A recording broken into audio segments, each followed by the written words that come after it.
কিছু আছে না মানুষ কাঁঠাল ধরছে মাশাআল্লাহ, আল্লাহ দিছে 20টা কাঁঠাল ধরছে, এতে মাশাআল্লাহ একা একাই মারতেছে।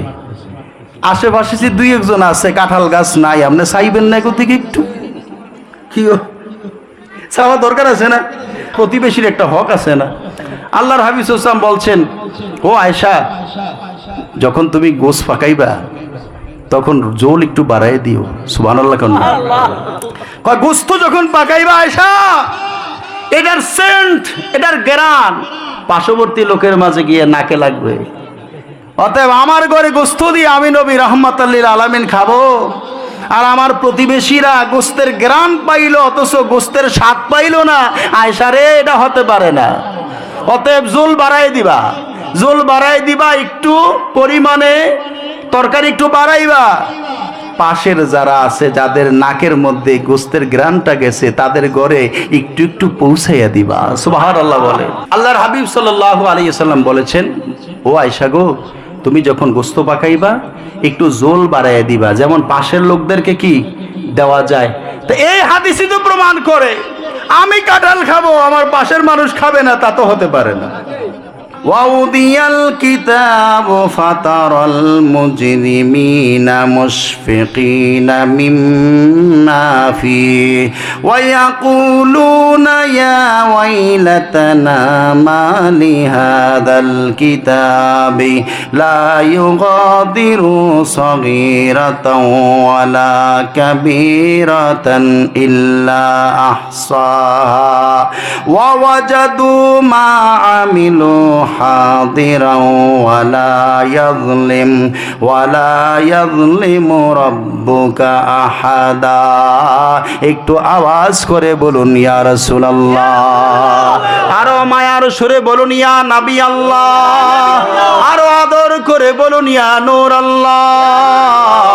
আমার আল্লাহ পাক সূরা কাহফের 49 নম্বর আয়াতে আমার আল্লাহ বলে দিলেন, ওয়াউদিয়াল কিতাব, কিতাবকে উপস্থিত করানো হবে, ফাতারাল মুজরিমিন, তখন সব পাপীরা তারা দেখবে, মুশফিকিন, তারা ভয়ে শঙ্কিত হয়ে যাবে, মিম্মা ফিহি, ওই কিতাবের ভিতরে যা লেখা আছে এগুলা দেখে হাসরের ময়দানে পাপীরা সবাই ভয়ে শঙ্কিত হয়ে যাবে। ওয়ায়াকুলুন, এবং তারা বলবে, ইয়া ওয়াইলাতানা, হায় হায় আমাদের জন্য আফসোস, মালি হাদাল কিতাব, এটা কেমন কিতাব রে, লা ইউগাদিরু সগীরাতাও ওয়ালা কাবীরাতান ইল্লা আহসাহা। আমার আল্লাহ বলেন ওই দিন পাপীরা বলবে, এটা কেমন কিতাব, কেমন কিতাব যার মধ্যে ছোট আছে বড় আছে, ছোট নেকামল আছে বড় নেকামল আছে, ছোট গুনাহও আছে বড় গুনাহও আছে, কোনোটা বাদ দেওয়া হয় নাই। পাপীরা তখন শঙ্কিত হয়ে যাবে, কিরে রাতের আধারে ফেফে চুরি করে খাইছি, এটা কেমনে আইলো? কিও এটা ছোট্ট একটা গুনাহ, চাচারে কইছি, চাচা দেয় নাই।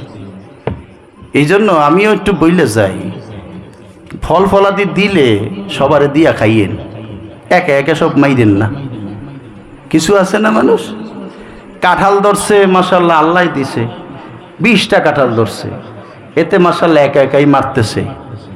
আশেপাশে যে দুই একজন আছে কাঁঠাল গাছ নাই, আপনি চাইবেন না কোথেকে একটু কি চাওয়া দরকার আছে না? আরে যার প্রতিবেশীর একটা হক আছে না? আল্লাহর হাবিব সাল্লাল্লাহু আলাইহি ওয়াসাল্লাম বলছেন, ও আয়েশা, যখন তুমি গোশ পাকাইবা তখন জোল একটু বাড়াই দিও। সুবহানাল্লাহ। কেন কয় গোস্ত যখন পাকাইবা আয়েশা, এটার সেন্ট, এটার গ্রান পার্শ্ববর্তী লোকের মাঝে গিয়ে নাকে লাগবে। অতএব আমার ঘরে গোস্ত দিয়ে আমি নবী রাহমাতুল লিল আলামিন খাবো, আর আমার প্রতিবেশীরা গোস্তের গ্রান পাইলো অথচ গোস্তের স্বাদ পাইলো না, আয়েশা রে এটা হতে পারে না। অতএব জোল বাড়াই দিবা, জোল বাড়াই দিবা, একটু পরিমাণে তরকারি একটু বাড়াইবা। পাশের যারা আছে যাদের নাকের মধ্যে গোস্তের গ্রানটা গেছে তাদের ঘরে একটু একটু পৌঁছাইয়া দিবা। সুবহানাল্লাহ বলে। আল্লাহর হাবিব সাল্লাল্লাহু আলাইহি ওয়াসাল্লাম বলেছেন, ও আয়েশা গো, তুমি যখন গোস্ত পাকাইবা একটু জোল বাড়াইয়া দিবা, যেমন পাশের লোকদেরকে কি দেওয়া যায়। তো এই হাদিসই তো প্রমাণ করে আমি কাঁঠাল খাবো, আমার পাশের মানুষ খাবে না, তা তো হতে পারে না। কি কথা কর? এরপরে পেঁপে গাছে আলহামদুলিল্লাহ আমার 10টা পেঁপে গাছ আছে, আল্লাহ পেঁপেও দিছে, কমপক্ষে 5 মণ হইব। কমপক্ষে কয় মণ আল্লাহ দিছে আলহামদুলিল্লাহ। এখন পাশে আশেপাশে যারা আছে এদের গড় করারই জায়গা নাই, পেঁপে গাছ লাগাইবে কোথায়? জায়গা কম। আপনি 2-1 দিন তারে 2-1টা পেঁপে দেন না, দেখবেন যে মনটা খুশি হইব। খুশি হইব না? খুশি হইব না? শুধু খালি পেঁপের কথাই বলছি না, অন্য যত ফল ফলাদি আছে, আপনার আম গাছ আছে, আপনি মাশাআল্লাহ আম খাইতেছেন, একেবারে 2 মাস যাবত লম্বা টাইম আপনি আম ফরে আর খান, ফরে আর খান। ওই লোকটা যে দেখে টাস করে পড়ছে, আওয়াজটা পাইছে, ওর কি একটু মনে চায় না? কি মন চায় না? তো রাত্রে তো ভাষাভাষী ঘর, আম তো ভরছে, এই গরুলায়ও শব্দ পাইছে, এই গরুলায়ও শব্দ পাইছে। তা আপনি যেহেতু মালিক, আপনার উড়ানের সামনে ও যাবে না। যাবে না কেন? আবার ঝগড়া টগড়া হইতে পারে, আবার কি না কি কয়, এই ভয়ে যাবে না। আপনি যদি 2-3 দিন পরে 2-4টা আমাই না যদি পাশের গরুলাগো যদি 2-3টা কইরা দেন, এবার বলেন ওরা কি আপনার হিতাকাঙ্ক্ষী হবে না দুশ্মন হবে? হিতাকাঙ্ক্ষী হবে। ওরা আপনাকে ভালোবাসবে, আপনার আম গাছটার জন্য দোয়া করবে, আল্লাহ এটার মধ্যে আম আরো বাড়ায় দিও আগামী বছর। এই জন্য কিছু দিবেন, প্রতিবেশীর হক আছে। আপনার ঘরে সবসময় পোলাও চলবে, আর পাশের ঘরওয়ালা সে পান্তা ভাত খাবে, হয়তো ওর রিজিকে পান্তা ভাত আছে ঠিক আছে, কিন্তু পোলাও কুরমা আপনি যে 10 দিন খান, একদিন হইল কিছু পোলাও ওর ঘরে পাঠিয়ে দিয়ে, তাহলে নবীজির সুন্নত আদায় হবে। কি বাজান, কথা কোন ঠিক কিনা? আমরা তো নবীজির সুন্নত নিজের জীবনে বাস্তবায়ন করা চাই। খালি এভাবে সুন্নি সুন্নি দাবি করলে তো হয় না, সুন্নিয়ত প্রতিষ্ঠা করতে হয়। আল্লাহর হাবিব সাল্লাল্লাহু আলাইহি ওয়াসাল্লাম যা ভালোবেসেছেন, যা করেছেন, এগুলো আমাদের জীবনে বাস্তবায়ন করার নামই হলো আল্লাহর হাবিবের আশিক। কথা বলেন ঠিক কিনা?